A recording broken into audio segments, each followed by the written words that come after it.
The Sims 1 is one of the most iconic games of all time. It's where many of us first realized that we love controlling virtual pixel people, creating them, building their homes, and then burning them down with them inside. No, but seriously, it wasn't all lighthearted chaos. Some features in The Sims 1 were downright creepy. Like, why is this in a life simulation game creepy? And as a kid, some of these moments scarred me for life. And something tells me you were too. Hello everyone, and welcome to The Sims Lore. Today we're diving into The Sims 1 creepy game features that left us scarred. So go grab your snacks, let me know what you're having in that snack report, and don't forget to subscribe and like this if you enjoyed it. Alright, let's get straight into the video. The Sims has never been a straightforward game. And by this I mean it's such a sandbox style game that it's incredibly unpredictable with a ton of different outcomes.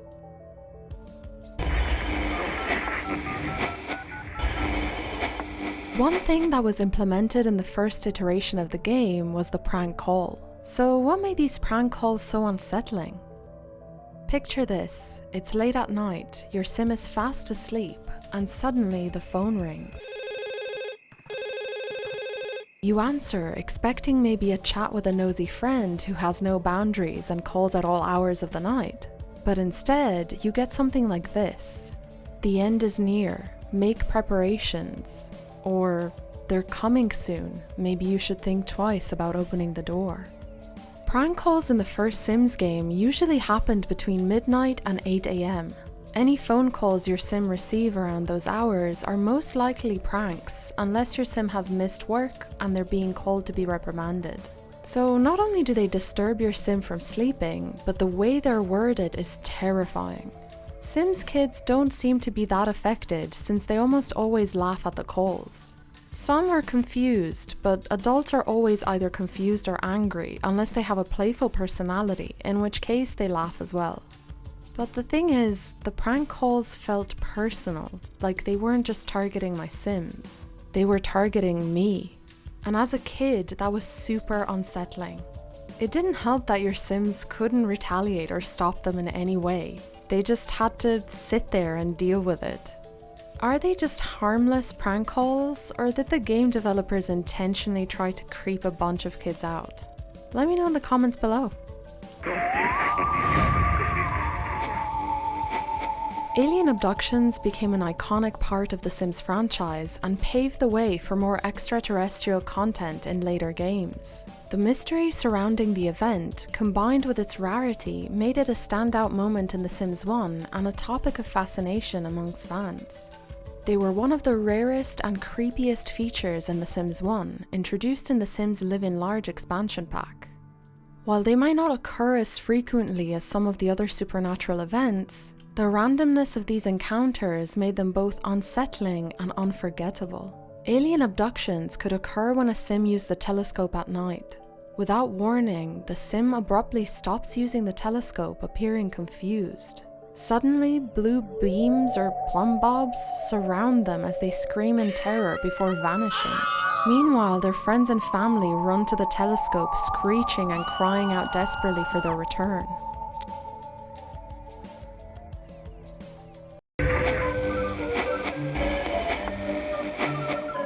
Third on the list is none other than Sunny the Tragic Clown. I already have an in-depth video on his backstory and lore theories if you're interested in watching it, the link is down below. If your Sim was in a terrible mood and you owned his painting, Sunny would make an uninvited appearance.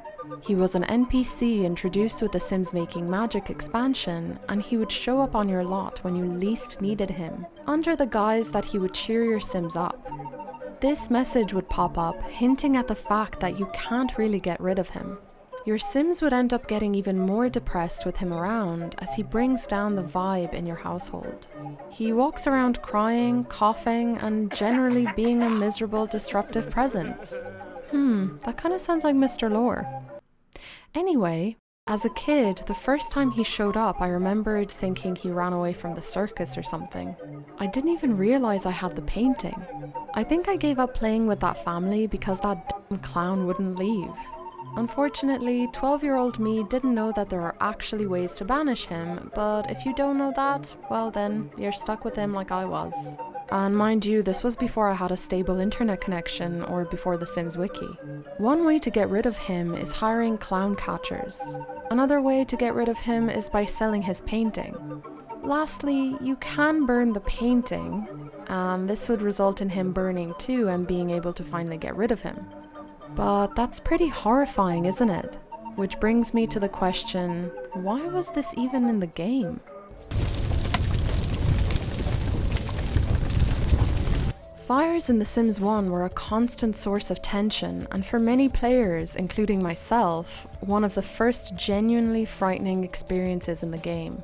Fires in The Sims 1 were common, dangerous, and could quickly turn into full-blown catastrophes.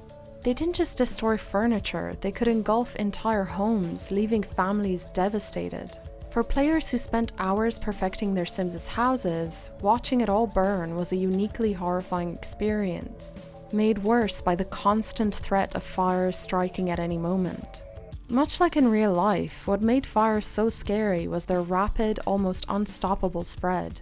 Once a fire started, it could engulf nearby objects and quickly threaten an entire room. Sims would panic, screaming and flailing their arms, often running into harm's way instead of away from the flames. The chaotic scene was enough to make me spiral into a panic.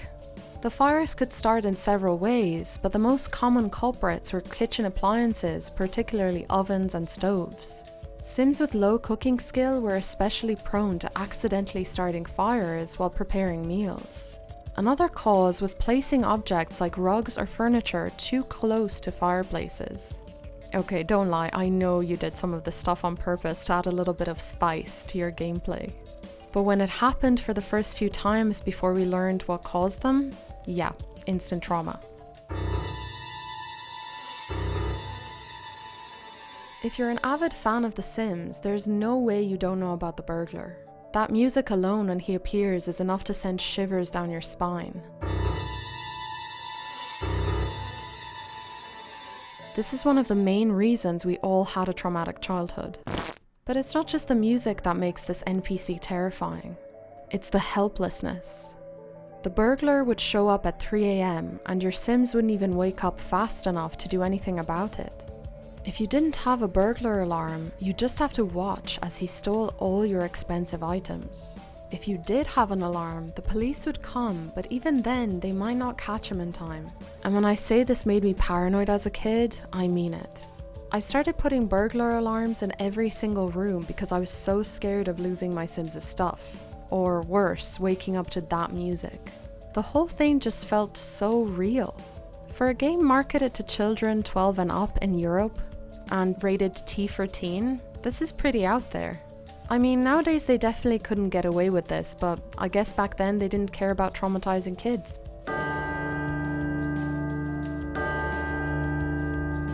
Before they made the Grim Reaper funny and relatable with a scythe and a clipboard like it was just another day at the office, The Sims 1 Grim Reaper was downright creepy. When a Sim died, the Grim Reaper would casually show up through the front door and walk up to the dying Sim. You could plead for the Sim's life through another Sim, but it was a total gamble. If the Grim Reaper accepts your plea, you play a game of rock, paper, scissors to determine your dying Sim's fate. If you lose, your Sim might come back as a zombie. But if you win, your Sim would be resurrected. Now, as a kid, I used to be terrified of his chanting. And honestly, just seeing the skeleton through his robes was horrible. I was thinking of making a more in-depth video about the Grim Reaper, so if you'd like that, let me know in the comments. A quirky yet slightly eerie feature introduced in the Sims 1 Living Large expansion pack was the Madame Blah Bat Fry crystal ball. While seemingly harmless at first glance, this item allowed players to alter their Sim's personality in a rather unusual way. When a Sim gazed into the crystal ball, they would receive a cryptic message hinting at specific tasks. If the player deciphered the message and guided their Sim to complete the task successfully, the Sim would gain personality points in a particular trait. On the flip side, avoiding or failing the task would result in the sim losing points. The creepiest thing about this as a kid was seeing the face appear in the crystal bowl as your sim whispered into it. Like, who are they? Is that supposed to be Madame Blah Batfry?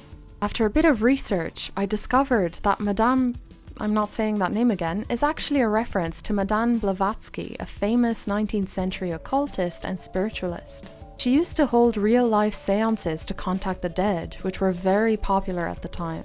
I'm not sure what the developers meant by this, but I'm sure it's just another Easter egg. Still kind of creepy though. And last but not least, ghosts. I mean, we all know them, the little creepy jingle when they appeared. Safe to say we're all terrified, mortified, choking and throwing up. If a sim died and you kept their urn or tombstone on the lot, they'd come back to haunt the place. Ghosts in The Sims 1 had the same appearance when they died, but were transparent and had a green tinge. They'd walk around aimlessly nearby their tombstone or urn, and at times you could hear them scream or moan.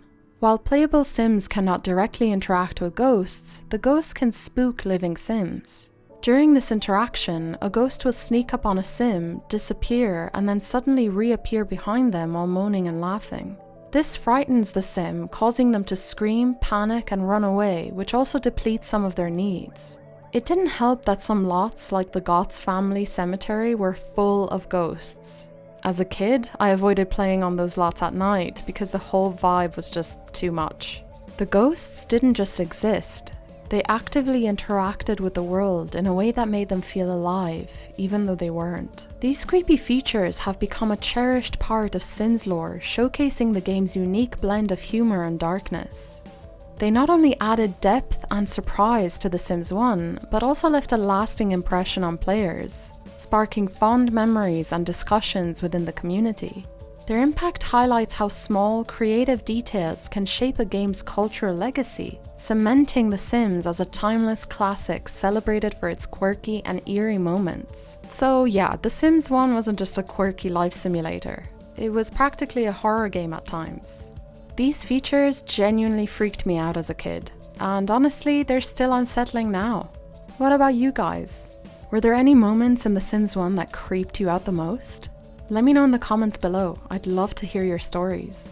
And don't forget to like and subscribe if you enjoyed this walk down creepy memory lane. Alright guys, there you have it, all about the most scarring game features in The Sims 1. I would like to thank my Soul channel member, Miss Ellie. Thank you so much for your support. I would also like to thank my patrons Negative Dana, Artsy Flashback, ML, Adele Isted, Jolina Lini, and Treats for Chewy. Thank you all so much for supporting my channel. That's it for today's video. Thank you all so much for watching. Please like the video if you enjoyed it and let me know your theories in the comments below. Follow me on Twitter and Instagram for more lore and updates. I'll see you in my next video. Bye!